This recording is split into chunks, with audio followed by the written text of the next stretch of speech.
In the forgotten corners of China's ancient hills, where red lanterns flicker long after the wind dies, and paper offerings rot in the damp soil of ancestral graves, there are stories that were never meant to be told. This is folk fear, where the sacred turns sinister, and tradition becomes a curse. Every tale we unearth here is woven with blood-red thread, bound to rituals older than memory, and whispered through the mouths of those who should have stayed silent. Tonight, we descend into the mist-veiled village of Lianqi, a place untouched by time but stained by the past, where a ghost bride waits in a coffin not made of wood but of paper. And her groom? He's still alive, for now. This is the story of the bride in the paper coffin,纸棺新娘, a haunting tale of forbidden rituals, cursed bloodlines, and a wedding that never should have happened, yet won't be stopped. Light your lantern, say your prayers, and whatever you do, don't answer when she calls your name from the bamboo grove. The rain came slowly, like the sky had forgotten how to cry. Li Wei stepped off the rusted bus onto the mud-caked road, the wheels grinding against gravel until the engine sighed into silence. He adjusted the strap of his canvas satchel and stared at the winding path ahead, damp, narrow, choked by overgrown weeds and shadowed bamboo. The road led upward into the hills, where Lianqi village sat cloaked in mist, its rooftops barely visible, like ghosts drifting behind a veil.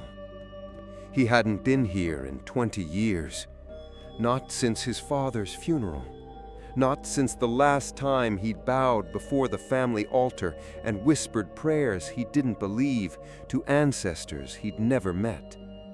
The place smelled the same, wet soil, burning wood, the faint onion scent of time. But something else clung to the air now, something brittle, like old paper left too long in the rain. The villagers hadn't changed much either. Wrinkled faces peeked from cracked doorways, peering at him with half-closed eyes. A child pointed at his suitcase. A woman selling red ribbons quickly turned her back and crossed herself with 2 fingers in the Taoist fashion. No one greeted him. As he walked deeper into the village, joss paper drifted through the air, torn squares of gold and silver fluttering like dying moths. Li Wei paused. It wasn't Qingming Festival, and yet the ceremonial ash lay thick on the steps of doorways, forming patterns like footprints in dust. A breeze stirred, lifting a sheet of red paper into his path. On it was painted a figure, a woman in a wedding dress, her eyes 2 hollow ink stains, her lips smudged with cinnabar. Li Wei picked it up. The texture was damp. When he turned it over, a single brushstroke stared back at him. His name, drawn in precise black calligraphy. His breath caught. He looked up. An old man was watching him from the porch of the shrine house, face half hidden behind a wooden prayer board. The man said nothing. Li Wei folded the paper and slipped it into his notebook. The ancestral home stood where he remembered it, on a raised slope near the edge of the village, flanked by crumbling stone lions whose mouths were stuffed with wilted wormwood. His key still fit the old brass lock, though the door groaned as if protesting his return. Inside, dust lay on every surface like a second skin. Cobwebs framed the ancestral altar, where faded portraits stared down with cracked glass eyes. His grandfather's photo had been removed. Only the darkened spot on the wood remained, shaped like a square shadow burned into memory. Li Wei set down his bag, exhaled, and lit a single stick of incense. The smoke curled upward, writhing like a spirit seeking escape. As it touched the rafters, a soft tap, tap, tap echoed from above. He looked up. Just the rain on the roof, or so he told himself. That night, Li Wei dreamed. He stood in the middle of the bamboo forest. Red lanterns hung from the trees like floating eyes. A soft melody drifted through the air. Distant flutes, slow and mournful. Paper dolls lined the path ahead, their faces blank, their hands folded in eternal prayer. At the end of the trail stood a coffin, but it wasn't wood. It was paper, folded, painted, delicate as breath. And beside it stood a bride. Her skin glowed like burnt parchment. Her dress fluttered without wind. Her face was veiled in red, but her lips smiled. Then she spoke, not with a voice, but with a whisper that entered directly into his bones. "You've come home, husband." He woke choking, coughing up something dry and bitter. When he turned on the light, ash stained his pillow. The next morning, the village chief paid him a visit. "Li Wei," the old man rasped, sitting uninvited at his kitchen table. "You shouldn't have come back during the 7th year." Li Wei poured tea, his hand still trembling from the dream. 7th year of what? The paper coffin festival. Li Wei blinked. "That's just a folk tale." The chief didn't smile. 7 years ago, a stranger came here during the last cycle. He laughed at our customs, dug up the wrong grave. His house caught fire the next day. Nothing left, but his shadow burned into the stone. Li Wei sipped the bitter tea. "I'm here for academic research. I'm writing my thesis on funerary rituals of southern China. I'm not here to offend." The old man leaned forward. "Then do not go near the graves. Do not touch the paper. And if you hear flute music after dusk, shut your eyes." Li Wei tried to respond, but the chief was already walking out the door. Before leaving, he paused. "There's something else. Something that belongs to your family." He reached into his robe and pulled out a scroll sealed in red thread. "It was never meant to be opened, but you'll open it anyway. Blood always calls to blood." He left it on the table and walked out into the mist. Li Wei stared at the scroll. It smelled like incense and something older, like decay preserved in silk. When he touched it, the air grew cold. That evening, he opened it. Inside was a drawing of a paper coffin. Surrounding it were Taoist runes inked in cinnabar. At the center was a sigil he didn't recognize, and a name beneath it. Not his grandfather's, not his father's, his. Li Wei, groom. His vision blurred. Outside, flute music began to play, and through the window, deep within the bamboo grove, a red veil moved between the trees, floating, weightless, waiting. Li Wei waited until morning before following the sound that haunted him through the night. The flute music had stopped just before dawn, fading with the mist, leaving only silence in its wake. But something inside him, something old, buried, maybe inherited, pulled him toward the forest beyond the village. He told himself it was academic curiosity, but the scroll with his name still sat open on the table, and the echo of that word, groom, still lingered like a bruise on his mind. The bamboo grove greeted him with the same breathless hush as before. Sunlight filtered weakly through the high canopy, casting shifting patterns of light and shadow across the narrow footpath. Red paper scraps clung to branches like old wounds. The further he walked, the colder the air became. The village behind him fell away. Only the rustle of leaves and the occasional creak of wood accompanied him now. Then he saw it, a clearing, circular, surrounded by stone markers choked in vines and moss, the forgotten graves. They stood in crooked rows, their inscriptions worn smooth by time and rain. Some had paper dolls still pinned to their tops, limp, mold-eaten, eyeless. A few graves had offerings, bowls of rotting fruit, burnt incense, faded talismans. And in the center of them all, a mound of earth that looked disturbingly fresh. His breath caught. A paper coffin sat atop the mound. It was larger than he expected, intricately crafted, its edges sharp, its surface painted with red ink designs, dragons, phoenixes, lotus flowers, wedding symbols. The entire structure shimmered faintly under the gray light, like it didn't quite belong to this world. A thin red thread looped around the coffin 3 times. At the front was a name scroll, drawn in calligraphy so precise it might have been carved into time itself. Li Wei, groom. His knees nearly buckled. He stumbled backward, heart hammering, mouth dry. "I never lived here. Why would this be here?"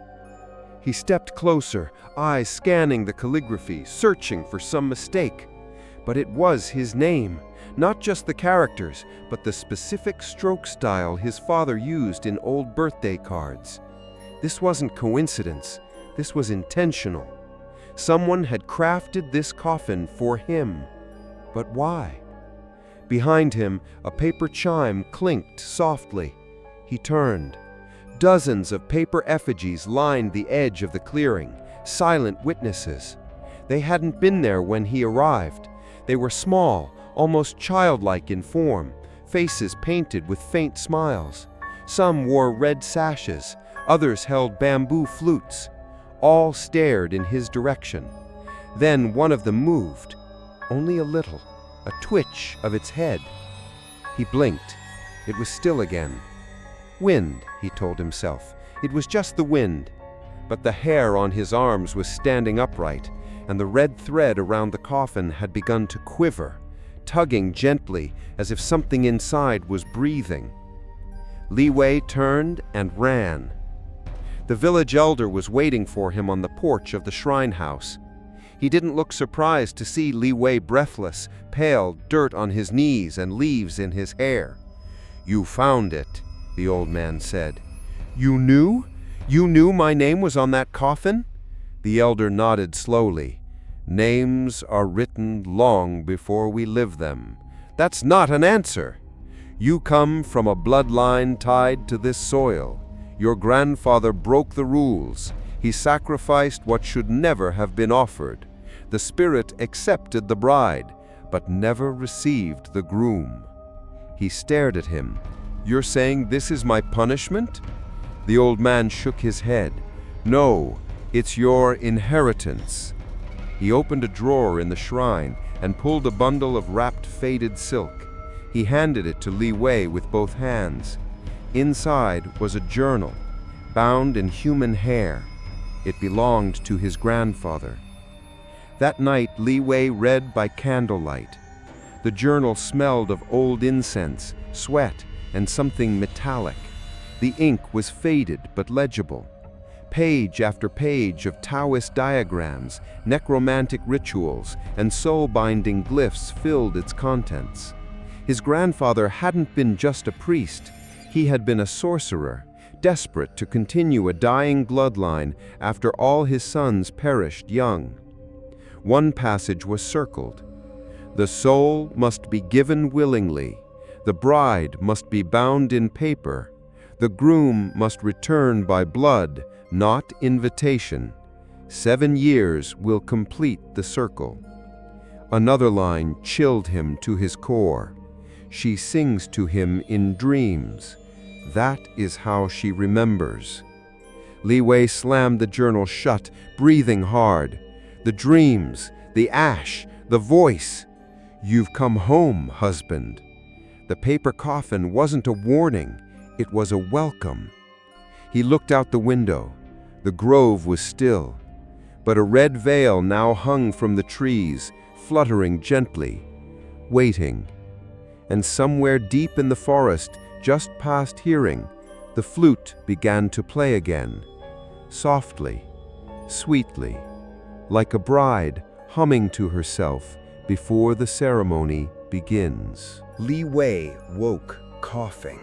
It wasn't a normal cough. It clawed from somewhere deep in his chest, dry and rasping, like he was choking on something that had no weight.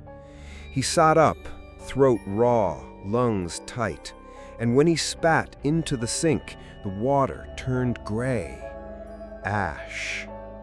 Fine, weightless flecks floated in the basin like dust from a burnt offering. He stared in silence, then turned on the tap and scrubbed it down the drain, hard. Just dust, he muttered. Just dust in the house. Old roof, old air. It's explainable. But even as he said it, something inside him recoiled. The dreams had returned, heavier now, more vivid. In them, the paper bride stood closer. Her veil no longer covered her mouth, and when she smiled, her lips crumbled at the edges, flakes of ash drifting from her breath. He could feel the touch of her fingers along his throat, cool and dry and searching. And always she whispered, "You are mine by blood, not choice." He spent the day researching. In the dim village library, beneath oil-stained ceiling fans and stacks of rotting bamboo paper scrolls, Li Wei combed through local records. Most were faded or fragmented, but several references to Ming Huan, ghost marriages, emerged again and again. Ming Huan, the union of a living soul and a dead one, performed when the deceased had died unmarried. In normal practice, the ritual was symbolic. Paper dolls were married, offerings burned, the spirit appeased. But his family's version had not been symbolic.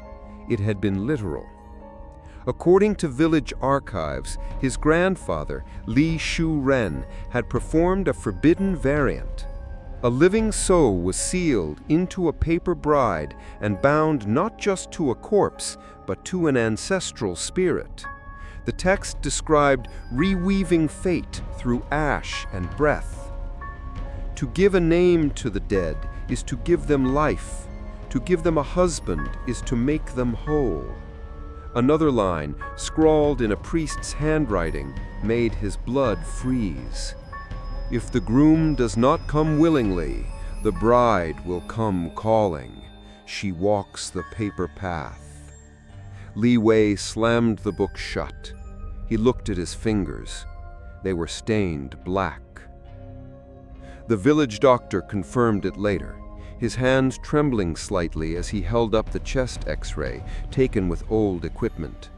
"There's a shadow," he said, "in your lungs." "What kind?" The doctor looked at him strangely. "It's not a tumor, it's too diffuse, like soot." Li Wei said nothing. The doctor continued, quieter now. "We used to call it spirit rot, a folk belief. Villagers said people who were chosen by the dead would begin coughing up ash, that their lungs weren't decaying, but burning slowly from the inside." Li Wei met his eyes. "You mean like a funeral fire?" The doctor swallowed. He nodded. That night, the flute music started earlier. He tried to ignore it. He shoved wax into his ears, buried himself under blankets, shut every window, but the sound found him anyway. Not through noise, but memory. Like a lullaby, his bones remembered. He dreamed again. This time he was standing at the altar. Red lanterns floated overhead like swollen moons. The bamboo grove swayed as if breathing. The villagers sat in rows, but their faces were blank scrolls. And at the end of the aisles she waited, the paper bride. She moved with no footsteps, her red veil fluttering, her body stitched from joss caper and silk. Her hands reached for him, not with longing, but with hunger. You were promised. He offered you when you were still in the womb. I waited 7 years, then 7 more. The thread has pulled tight. Now the knot must close. He placed something in his hands, a wedding ring, made of twisted red thread and bone ash. When he looked up again, her veil was gone, and her face was his own. He woke, choking. Black ash stained his pillow again.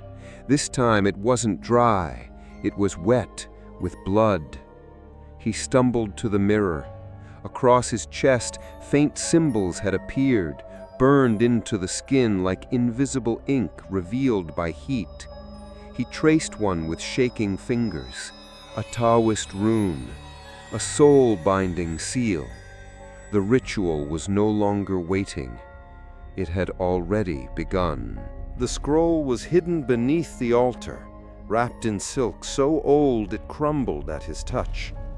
Li Wei had been searching the family shrine, not for answers, but for something to disprove what his body was already telling him.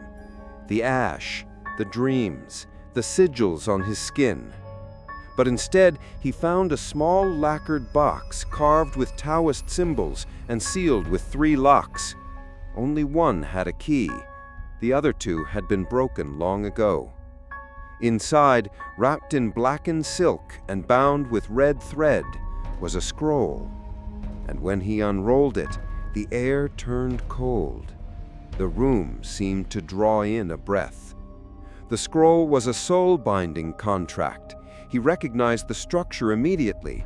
He had studied Taoist talismans during his graduate work. But this wasn't a facsimile or ritual prop. It was the real thing. The parchment was thick with age, brushed with cinnabar and dried blood.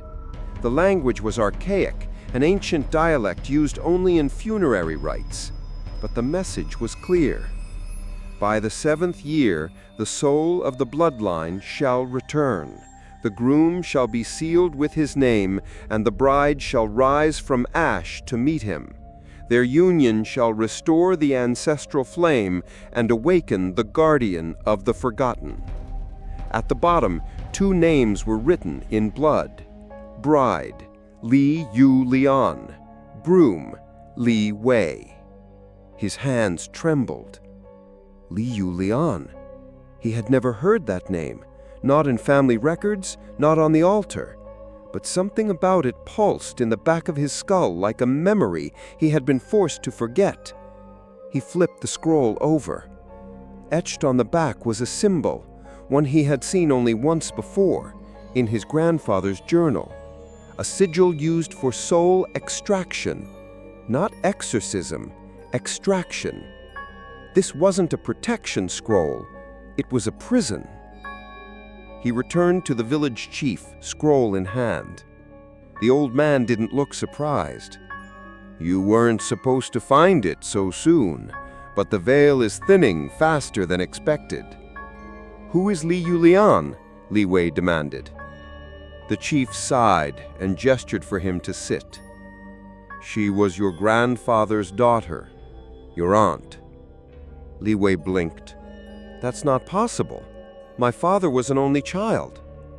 The old man gave him a look that was neither pity nor comfort. She was erased.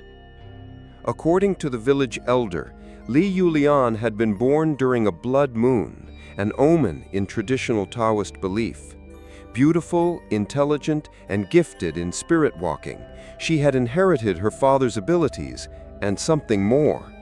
But her existence was considered unlucky. Her presence brought misfortune to the crops.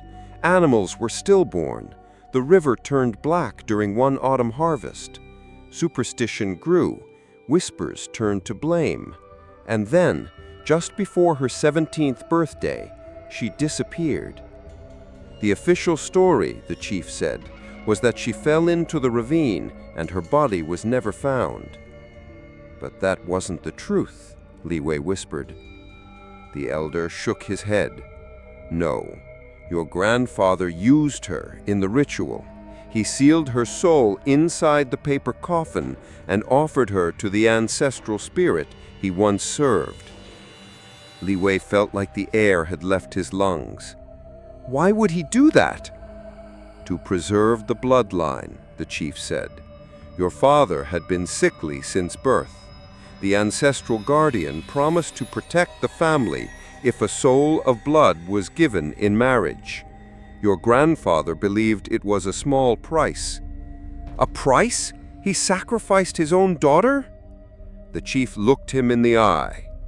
And now, the bride wants the groom. That night, Li Wei read through the journal again. Page after page, he began to see the madness creeping in. His grandfather had convinced himself that by binding his daughter to the spirit world, he could create a guardian, not a ghost, but a protector of the Li bloodline. But the ritual had backfired. Yulian's soul didn't ascend. It remained trapped in the paper coffin, incomplete, yearning, decaying. The red thread was never sealed. The groom never came. And now the ritual was restarting, on schedule.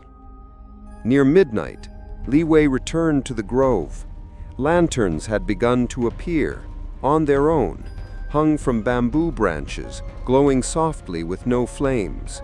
He stepped through them carefully, eyes scanning the path. The mound stood still, the paper coffin untouched. But a new scroll had been placed at the foot. He picked it up. This time it was written in fresh ink. The bride has remembered her name. The thread is red with blood again, and the veil will lift soon. At the bottom, a wedding date was marked. The 7th night of the 7th month. That was 3 nights away. As he turned to leave, he saw her. Not clearly, just the edge of her veil drifting between the trees. She stood with her back to him. Then slowly her head tilted.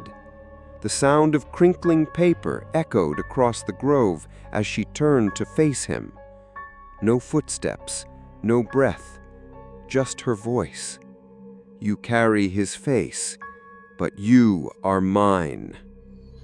And then, like mist, she vanished. Only the red thread remained, caught on his sleeve. And when he touched it, it burned. The village dogs began howling at dusk. It was the 5th day since Li Wei's arrival, and the air in Lianxi had changed. It was heavier, like wet cloth hanging from the sky. The clouds didn't move. The wind didn't stir. Even the bamboo grove, once whispering and alive, now stood frozen, each stalk tense, as if listening. That night, no lights burned in the houses. Doors were shut tight, windows covered with talismans. The smell of incense clung to the walls like smoke from a deeper fire. No one walked the streets, not even the children. They all knew what was coming, but none would speak of it. Li Wei stood at the edge of the grove, staring into the dark. The red thread that had burned his sleeve now hung from his wrist, tied in a knot he couldn't undo. He had tried cutting it, burning it, washing it in salt and river water. Nothing worked. It was as if it had become part of him, a spiritual tether, a wedding band. He looked down the path and saw the lanterns again, only now there were dozens more, lining the forest like mourners at a funeral, flickering softly, casting long shadows on the earth. and beyond them, something moved. She came at midnight, not with ceremony, not with flute music, but with silence. The groove breathed once, then fell still. Then from between the bamboo stalks, the red veil emerged, floating forward, weightless like a petal drifting on unseen wind. Beneath it, her form began to take shape. She was taller than he remembered from the dreams, not quite solid, not quite smoke. Her gown shimmered with layers of joss paper and crimson silk, trailing behind her like torn scripture. Her hands were delicate, fingers jointed like folded fans. Where her skin should have been, there was paper, creased, yellowed, fragile. But her eyes were full, black, liquid, burning with recognition. "You came late," she said. Her voice was not unkind. It was sad. Li Wei stood frozen. He had rehearsed this moment 100 times in his mind. He would speak, he would confront her, he would deny the ritual. But now, face to face with what was once his aunt, now something far older, far deeper, he found no words. She stepped closer. "Do you know what it's like to burn and never be consumed?" she whispered. He tried to step back. The thread around his wrist pulled tight. She reached for him, and her fingers touched his chest, where the soul binding marks had formed. They glowed under her touch. "He sealed me in paper, promised I would become a guardian of the bloodline, but I became something else. I waited in ash. I dreamed your name before it was ever spoken." A gust of wind howled through the forest, scattering the lanterns. And then she screamed. It wasn't a sound meant for the living. It was the shriek of something torn in half, stitched back together with regret. The paper of her dress ignited along the seams, glowing with spectral fire. Her body writhed, limbs jerking like a marionette tangled in its own strings. From her mouth, ash poured, billowing, choking the grove. And from behind the trees, figures emerged. Paper effigies, dozens of them. Dressed in ceremonial red, limbs twitching, faces blank, flutes pressed to their lips. They began to play. The sound was soft, hollow, like breath through bone. Li Wei stumbled backward, his vision blurred, his lungs burned. The ash choked him as he fell to his knees, clutching his chest. The marks seared under his skin, glowing brighter. He could feel something moving inside him, like a thread being pulled through the center of his soul. The bride stepped forward, flames trailing her veil. "You were promised. You were offered. You were given." She raised her hand, and from the coffin in the center of the grove, the lid rose, not with hands, but with will. Inside, the figure of a man rested, made entirely of paper, dressed like a groom, face blank, but around his neck was a talisman bearing Li Wei's name. She looked into the coffin, then back at him, and smiled. "You were already folded." A pulse of energy erupted from the grave. The forest exploded in red light. The paper dolls collapsed. The lanterns burst. The wind roared. And then, silence. When Li Wei awoke, it was still night, but the groove was empty. The coffin lid had closed. The ash was gone, and the thread around his wrist was gone too. But something else had replaced it, a red mark in the shape of a character. She, double happiness, the wedding symbol. It had been branded into his skin. He staggered home before dawn. Inside the ancestral house, the portraits had changed. Where his grandfather's photo had once been missing, there was now a painting of Li Yulian wearing her red veil, and next to her, an empty space with a blank frame, waiting. The mark on his wrist didn't fade. No matter how hard Li Wei scrubbed, how long he bathed in salt water, or how many prayers he muttered with a shaking voice, the she remained, branded into the skin, red as blood, warm as breath, a wedding character, a symbol of joy and union. But on him, it pulsed like a curse. It wasn't joy, it was a contract. He returned to the ancestral shrine before sunrise. The family altar now bore the image of his grandfather, Li Shuren, seated beside the new portrait of Yulian. But they were not smiling. Their painted eyes seemed to watch him, one with cold calculation, the other with unbearable sorrow. He opened the journal again. This time, he read between the lines, not the words written in ink, but those smeared, scratched out, rewritten over time in madness and regret. The binding cannot be reversed once sealed. Only by completing the cycle can the spirit rest or consume. A lively groom is required, not merely symbolic, not merely named, a soul of flesh, of breath, of memory. If denied, the bride will rot into vengeance, and the bloodline will rot with her. I should never have offered her soul. And in the margins, I did not burn her, I sealed her with my own hands. She screamed for me. Li Wei dropped the journal. His stomach twisted. He stumbled outside and vomited in the courtyard. The smell of ash still clung to his mouth.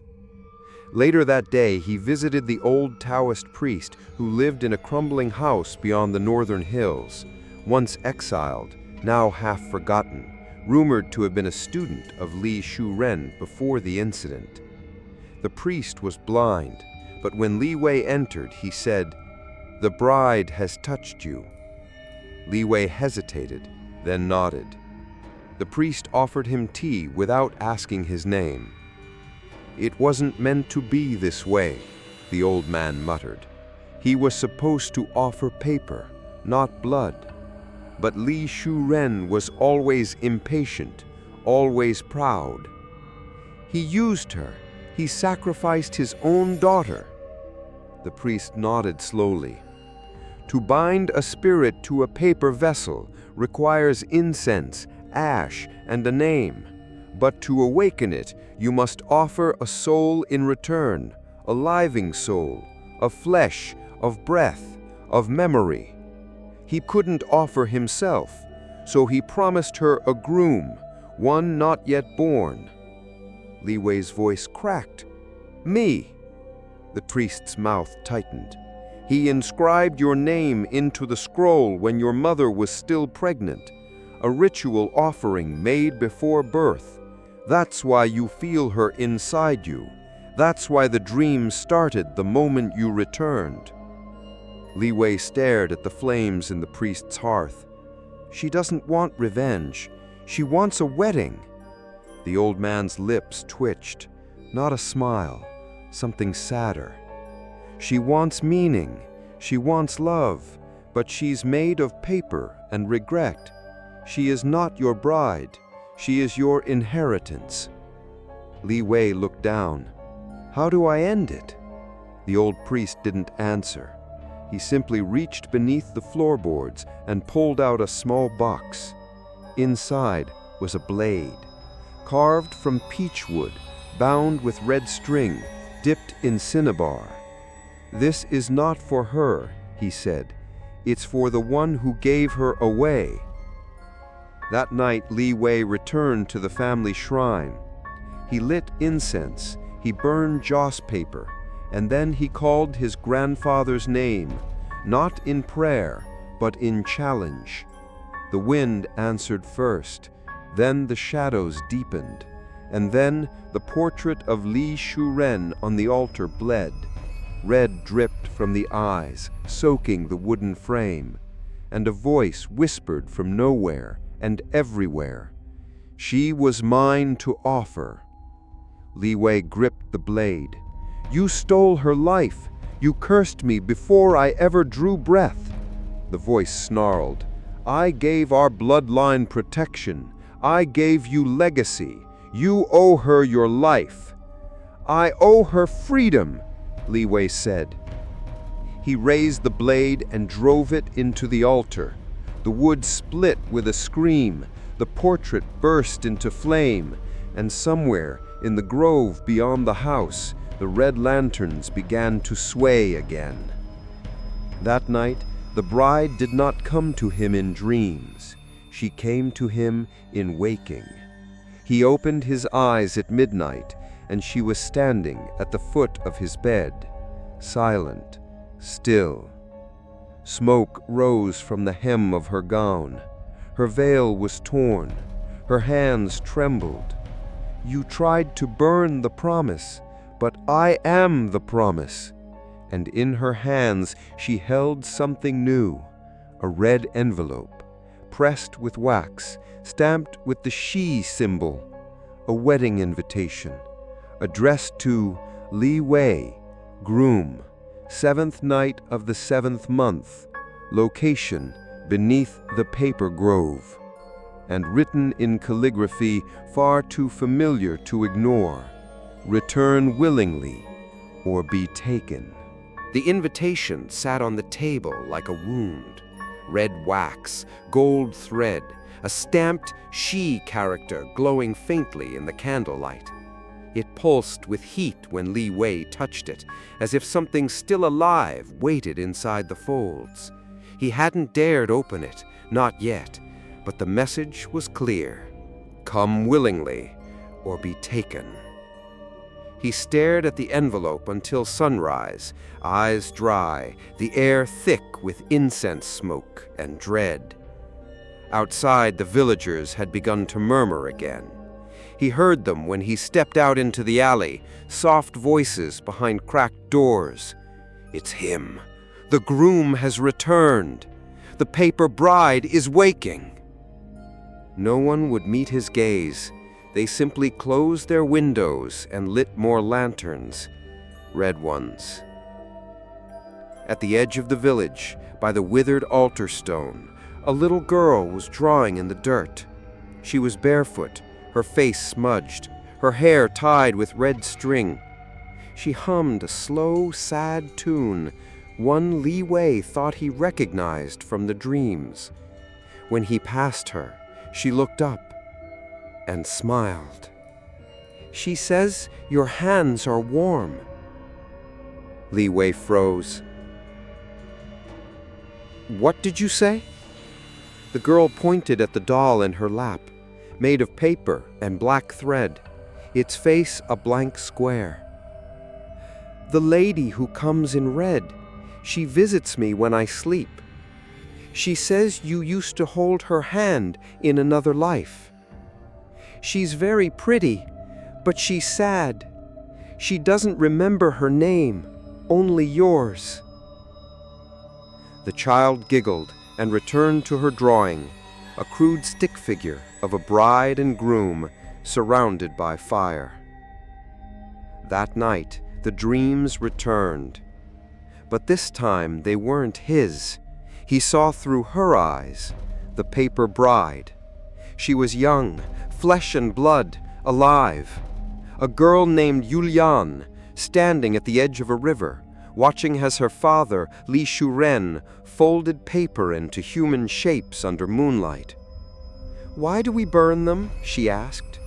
So the dead don't feel forgotten, he said. She smiled. Then will you remember me when I'm gone? Her father didn't answer. In the next vision, she was older, kneeling inside the shrine, wrists bound in red thread, eyes wide with terror. A circle of elders surrounded her, candles flickered, cinnabar runes glowed on the floor. Her father held a brush. "Forgive me, daughter. You were born to preserve us all." She screamed, but no one stopped him. Li Wei awoke gasping. The brand on his wrist was glowing again, but now it was changing. The Shi symbol split, cracking down the center, revealing a new character beneath. Ming, underworld, spirit. He stared in silence, then looked to the wall, where her painting used to hang. It was gone. He found her in the grove. She was waiting beneath the lanterns again, her paper skin fluttering like leaves in wind that didn't exist. Her veil was gone now, her face pale and fragile, like painted porcelain scorched by flame. One eye was whole, the other scorched and hollow. She looked at him, truly looked. "I don't remember my name. He took it when he sealed me. But I remember the sound of your heartbeat." Li Wei stepped forward, slowly. She didn't move away. "You weren't meant to be my groom. I didn't want this. I didn't ask." Her voice cracked like paper tearing. "But I remember the promises he made and the vow he burned into the scroll. Now I'm trapped in a wedding I never wanted, waiting for someone I never chose." Her eyes glistened, not with tears, but with ash. "I don't want to hurt you, but I'm not allowed to leave." She stepped closer. "The only way out is through the ceremony." Li Wei whispered, "Then stop it." She shook her head slowly. "I can't. The thread has already bound us. Your soul, it's already folded into mine." And then, gently, she reached for his chest. When her hand touched his skin, his heart seized, and the world shifted. He was in her place now, inside the paper coffin. He couldn't move, he couldn't scream. He could only watch, through her eyes, as his body stood above the brave, dressed in red silk, with smoke swirling around it, and above them all, a figure loomed. His grandfather, smiling, holding a blade of cinnabar-stained peachwood. "You were born to fulfill the promise," the specter said. "Now rest, the bloodline is safe." And as the coffin closed, Li Wei began to forget his own name. He gasped awake in the grove, still himself, still breathing, but the bride was gone, and in her place, a paper doll, tied with red thread, wearing his face. The village was no longer pretending. By the 8th night, the truth stepped fully into the open, lit not by sunlight, but by lanterns soaked in red oil, swaying eerily from every rooftop. Every doorway bore symbols scrawled in cinnabar paste, and bowls of black rice had been left out on porches, offerings to guide the dead to joy. No one spoke above a whisper. No one met his gaze, but Li Wei could feel it. The entire village was preparing for a wedding. His wedding, with the dead. The paper doll he found in the grove now sat on his altar. Its face, folded in sharp, unnatural angles, was unmistakably his. Its robe was red, its hands were bound behind its back with red string, and beneath the doll's feet was a layer of white bone ash. Not symbolic, not ceremonial, real. He lit no incense that night. He had no prayers left, only questions. And the only place that held answers was the one place the villagers had warned him never to enter: his grandfather's hidden shrine. At the back of the ancestral house, behind a wall of rotting wooden panels, Li Wei found a sealed door, marked with 4 talismans, each painted with a different sigil of protection. He tore them down, one by one. Inside was a narrow stone staircase descending into the earth. The air changed the moment he stepped through, growing colder, denser, touched by the faint scent of burnt ink and something deeper, more metallic, like dried blood and ancient regret. He descended slowly, his fingers brushing the walls. And at the bottom, he found it. A secret chamber, lined with shelves of joss effigies, stacks of folded red gowns, boxes of old soul-binding scrolls, some of them half-burned, some still wet with ink. At the center stood a round stone platform, its surface carved with Taoist runes and stained dark. He recognized the seal. It matched the one that had appeared on his skin. This was the altar where the first offering had been made. He stepped closer, and his foot knocked something aside. A cracked wooden comb inlaid with red lacquer, strands of black hair still woven between its teeth. He picked it up gently, reverently, and on the back, carved in shallow, careful strokes, Yulian. She had been here, alive, and then not. He knelt beside the altar and closed his eyes. "I'm sorry. You were never meant to be paper." A breeze stirred. No wind, no sound, just a shift in the air. And when he opened his eyes, the room had changed. The joss paper figures were no longer still. They faced him now, all of them, their heads tilted, their arms raised slightly. And in the center of the altar, smoke began to rise, not from incense, but from the stone itself. A face emerged within it, soft, fragile, torn. The bride. She didn't speak. She only reached forward, her hand made of ash and longing, and as she touched his chest, he felt a heartbeat that was not his own. "The ceremony is set. The village has prepared their part. Now you must prepare yours." He shook his head. "I'm not your husband." "No, but you are the offering." He ran from the chamber, heart pounding, lungs burning. When he burst into the courtyard, the villagers were waiting, dozens of them, each holding a red lantern, faces blank, eyes glassy, mouths whispering in unison. "The groom must not flee. The thread has been tied. The 7th night is near." He backed away, trembling. "What are you doing?" he shouted. They answered in harmony. "Completing what was begun. Your grandfather gave us protection. We give you to her." He locked himself inside the house and slid to the floor.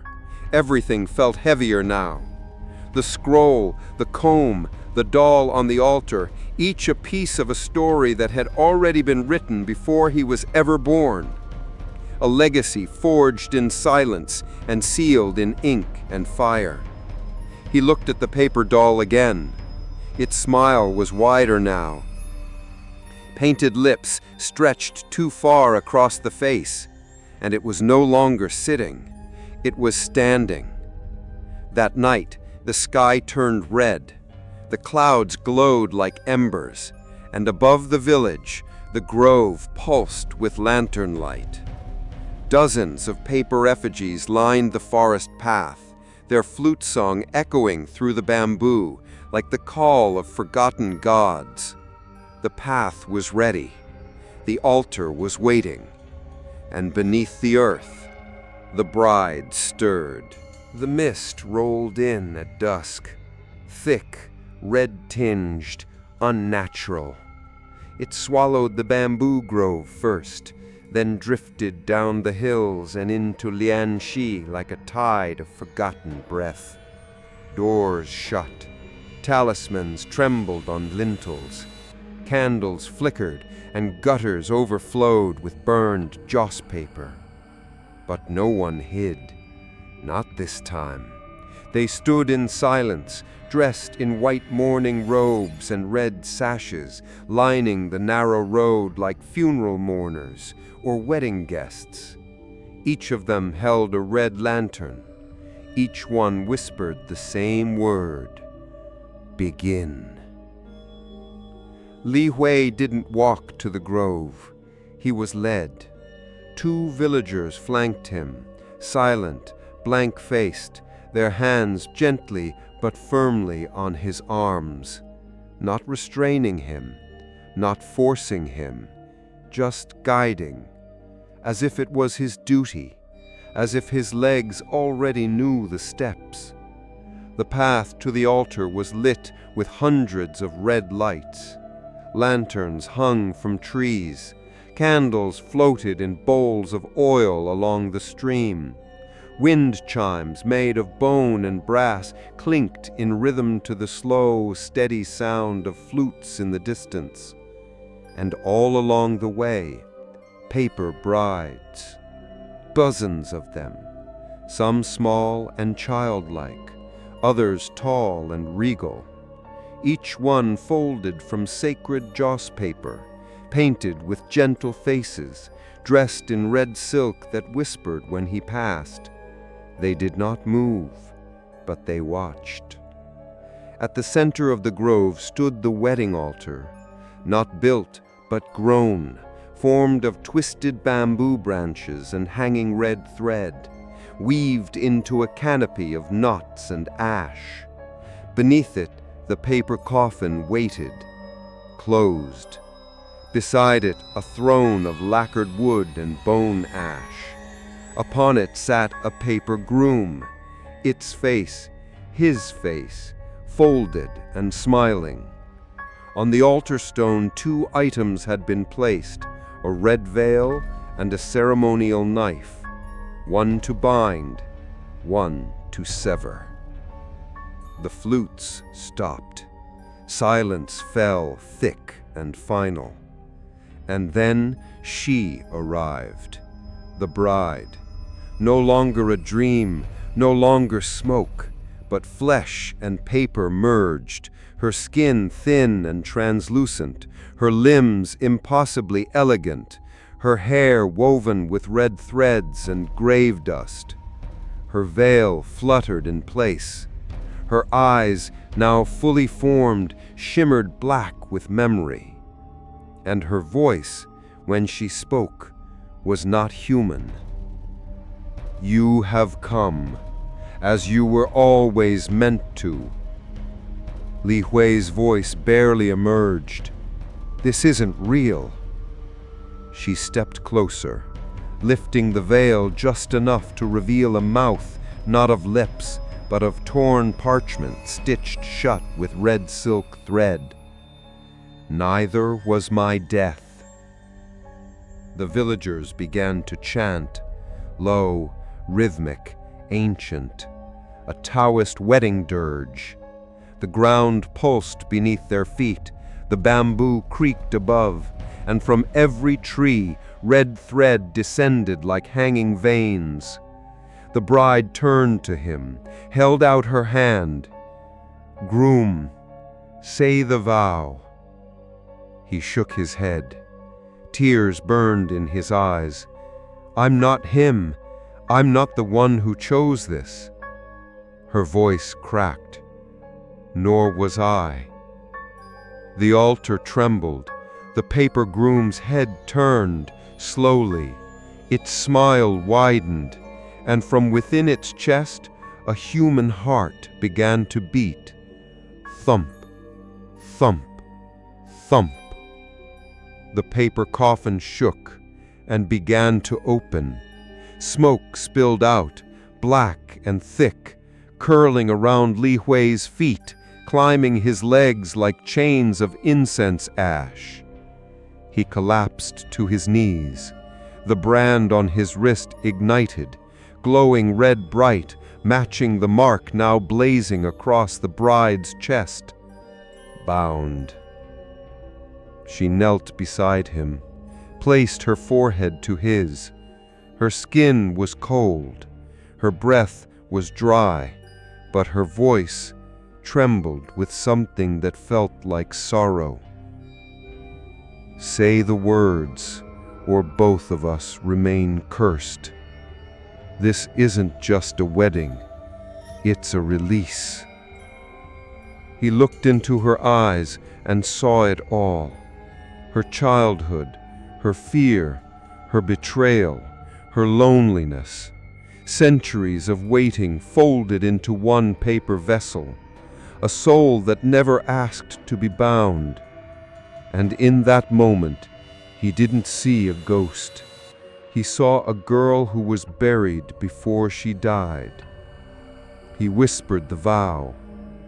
By ash and thread, I see you. By name and blood, I release you.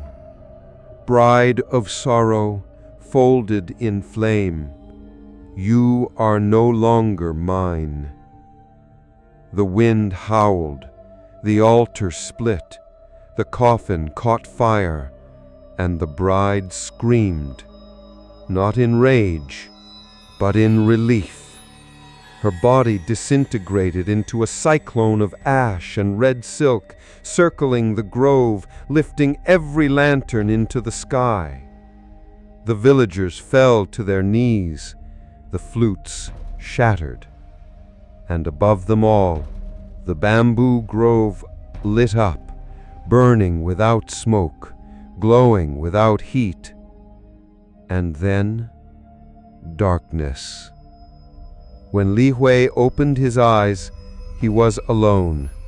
The grove was empty, the lanterns gone, the altar crumbled, and in the ashes where the bride had once knelt, only the wooden comb remained, carved with her name, Yulian. Morning came, but the sky stayed dim. The mist hadn't lifted. It pressed low against the rooftops like a shroud stretched too tight. The villagers remained hidden indoors, their doors still marked with red, their offerings still fresh. The ceremony was over, yet the silence was deeper than before. And Li Wei? He was still alive. He stood at the edge of the grove, soot clinging to his clothes, the scent of burnt silk in his hair. Around him, the forest was quiet, too quiet.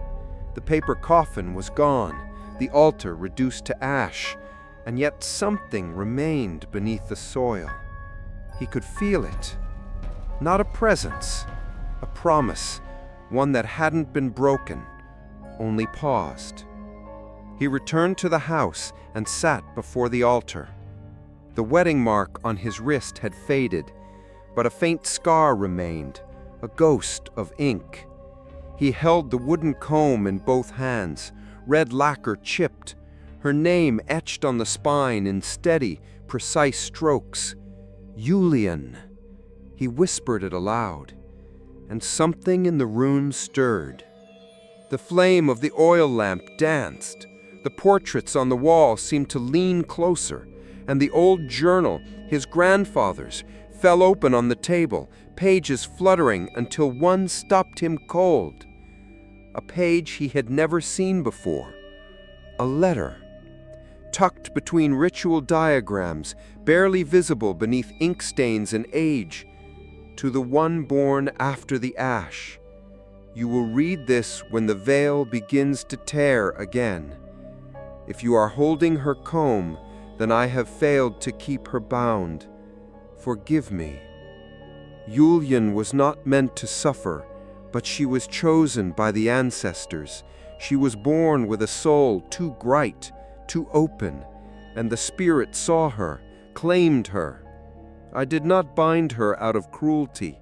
I did it to protect the village, the land, the bloodline, and you. You were always the end of the thread. She knew. Even as I sealed her soul, she whispered your name. She dreamed of you long before you were born. Li Wei's breath caught in his throat. She had been waiting, not just for a groom, but for him, for the one who carried her name through blood, the one who could finish what had begun in smoke and silence.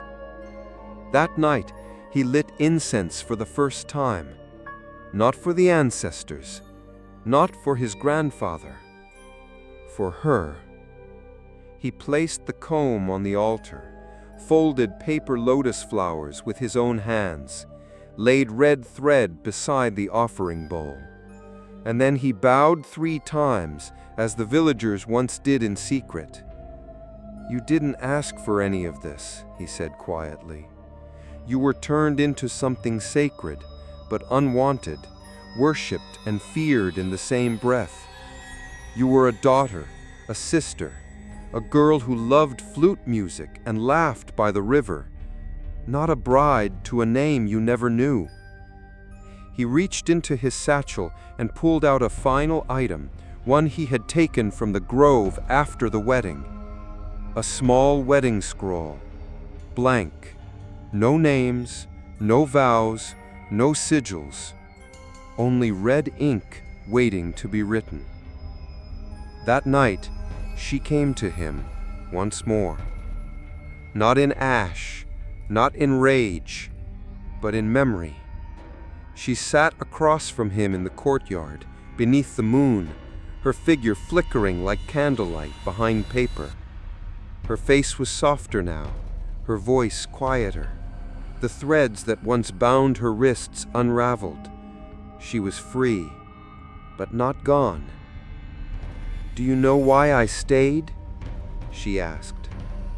Li Wei shook his head. Because no one ever said my name after they buried me. Not once, not even in prayer.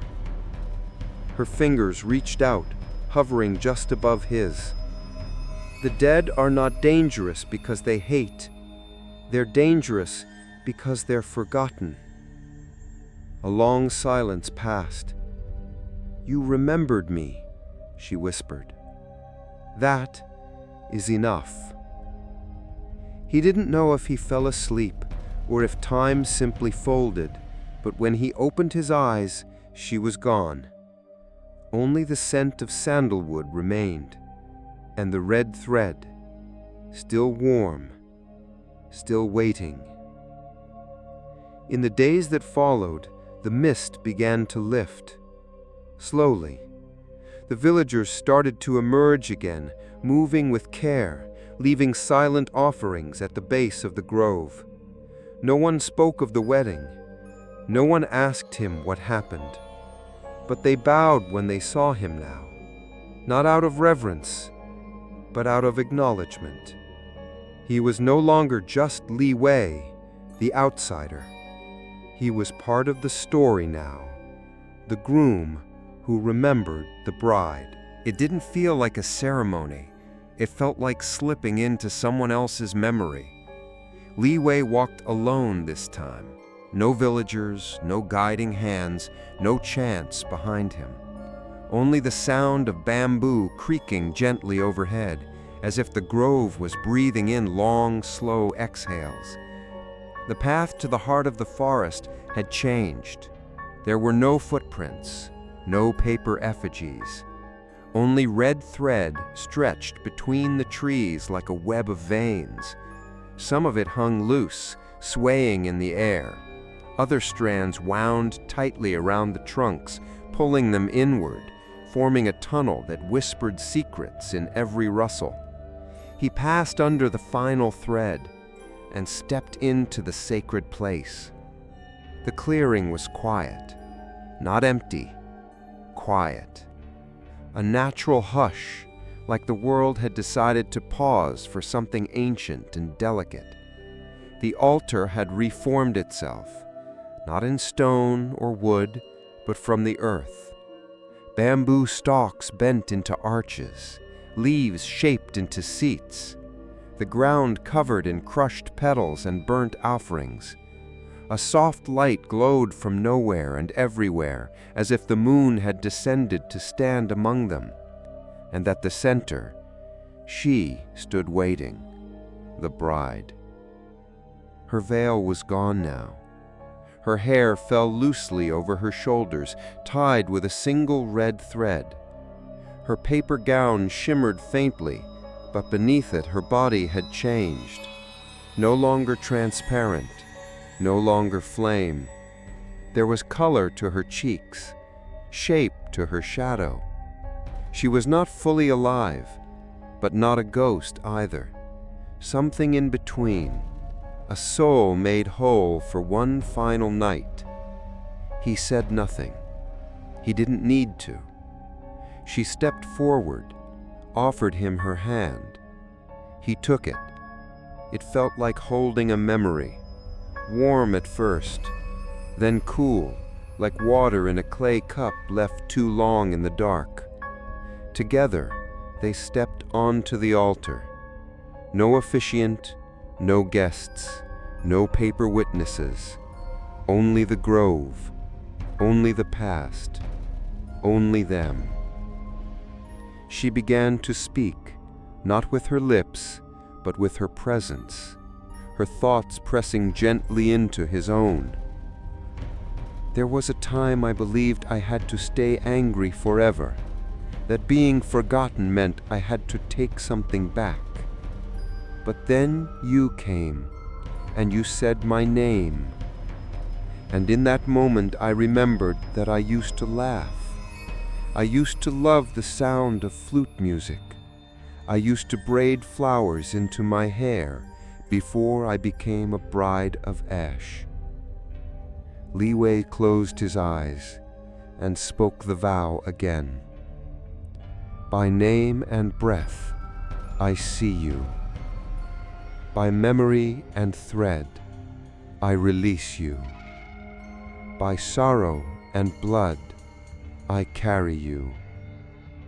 A wind moved through the trees, a final blessing. The red threads lifted into the air like scattered embers, and from them the flute music began again, soft, slow, beautiful. They danced, no rhythm, no steps, just motion, as if time itself gave them a single night to rewrite the ending.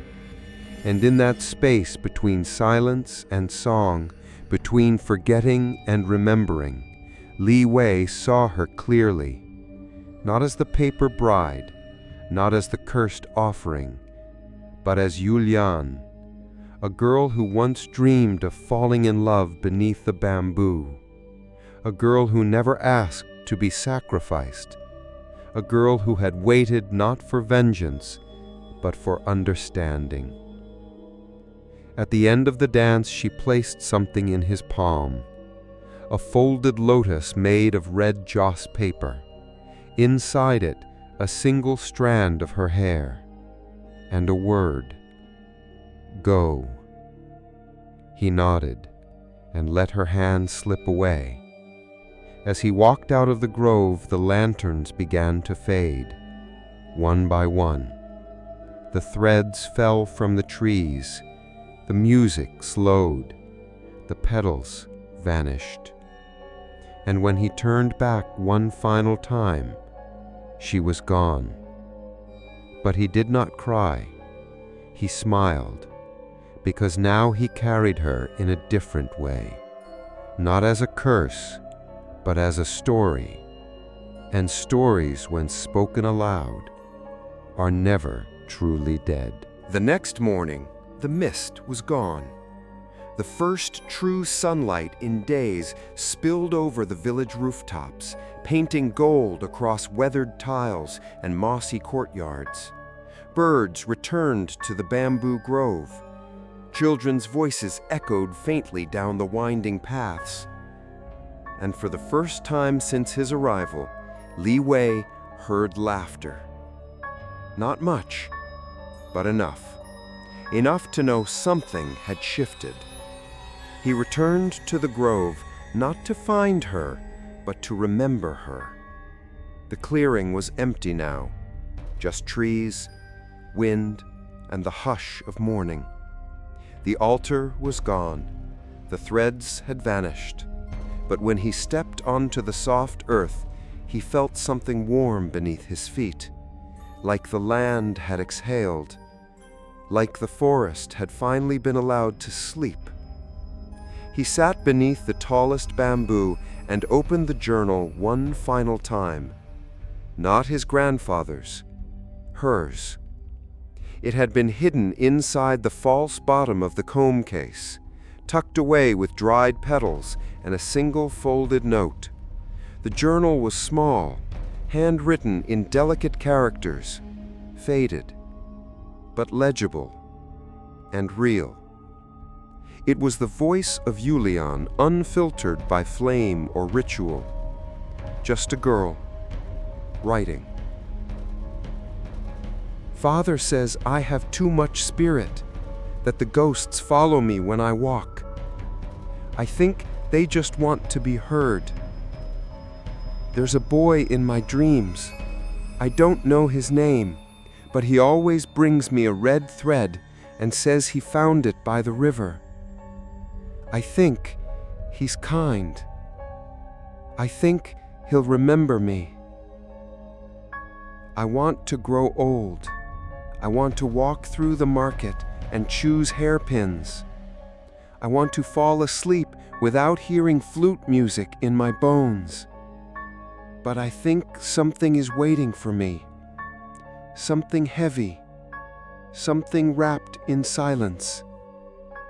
If you're reading this, please say my name. Li Wei closed the journal and whispered, Yulian. It echoed once through the trees, and then stilled. That afternoon, he visited the shrine for the last time. The portraits were all in place now, no longer cracked, no longer bleeding.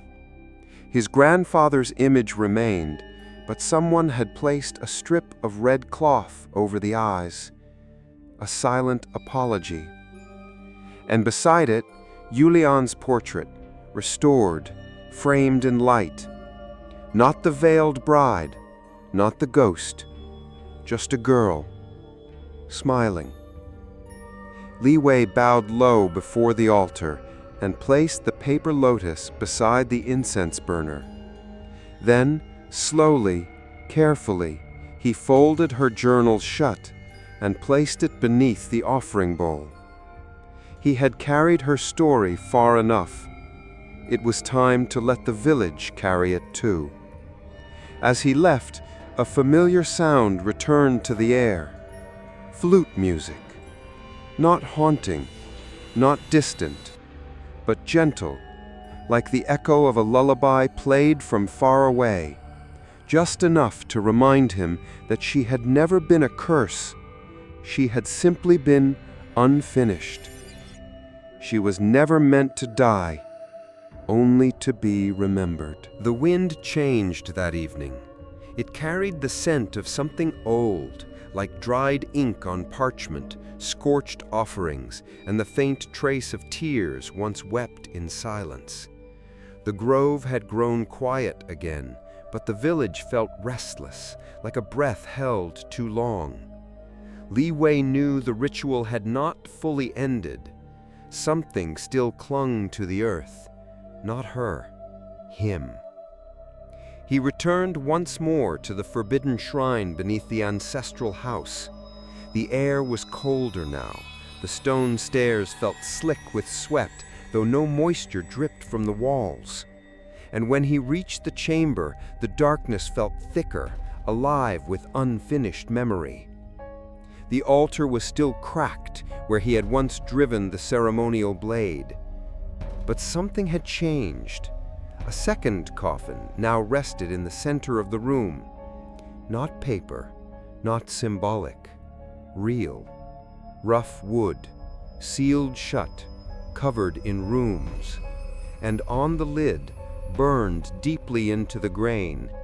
Li Ren. He stepped forward, heart thudding. This hadn't been here before. The villagers had placed it here? Or something else had? A warning? Or an invitation? Li Wei circled the coffin, then sat cross-legged before it. He opened the journal again, the last pages scrawled in frantic, shaky lines. I see her in my dreams. She stands at the altar, veiled in fire. She doesn't scream anymore. She watches. She waits. I gave her to the spirits, but I never gave myself. And now I see what was taken cannot be returned, only balanced. Li Wei understood now. Yulian's soul had never wanted vengeance, but balance demanded a cost, and that cost had always been his grandfather, not as punishment, but as payment, as release. He stood, lit the lanterns one by one around the chamber, drew the binding circle in salt and ash, just as he had seen in the priest's old diagrams, placed the comb at the coffin's head, and then finally he reached into the folds of his coat and pulled out the last object, the ceremonial blade. Peachwood, red thread, cinnabar. He whispered the old names one after another, not with anger, but with mourning. Li Ren, son of the Li bloodline, Taoist of the Red Flame sect, priest of the Broken Path, father of Yulian, breaker of balance. The bride has walked her thread, now walk yours. He drove the blade into the coffin lid. The runes ignited instantly, blazing with golden fire, burning upward through the air like paper catching flame. Smoke poured from the cracks, not black, red.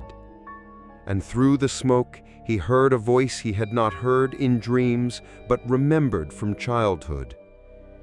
She was never supposed to be stronger than me. She was just a girl. Just a girl. The lid split, not open, down the center, as though the coffin itself rejected its occupant. And then, in one final rush of heat and ash, the coffin collapsed, consumed by invisible flame, gone. The room fell still. The circle faded, the blade cracked in his hand, and the red thread that had once tied him to Yulian fell to the floor, cold, severed. He climbed out of the shrine just before dawn, and as the first light crested the hills of Guizhou, Li Wei stepped into the courtyard barefoot, carrying the comb in one hand and a bowl of ash in the other. He scattered the ash beneath the cherry tree that had never blossomed in his family's home, and as the wind lifted it into the air, the tree bloomed, just once, petals like thin paper, soft, pale pink, alive. Time moved differently after the fire. The villagers no longer spoke in hushed tones when Li Wei passed. They nodded, bowed lightly, stepped aside with reverence, but not fear. And while they never asked what happened in the grove, in the shrine, or inside the coffin, they left signs that they understood. They lit a red lantern at the river each dusk. They burned folded lotus leaves instead of joss effigies. They whispered the name Yulian aloud at festival offerings, carefully, softly, like a secret once forbidden, now sacred. The silence had broken, and with it, the curse. Li Wei stayed one more week in Liangxi, long enough to gather her things, long enough to leave a record of her life, not just her death. He visited the places she'd once walked, according to her journal entries. The riverside where she first saw flutes floating in the current. The clay workshop where she painted wedding dolls as a child, never knowing one day she'd become one. The shrine steps where her shadow was last seen before the ritual. And there, on the worn stone, he carved a single word: remember. Not a prayer, not a warning, a vow.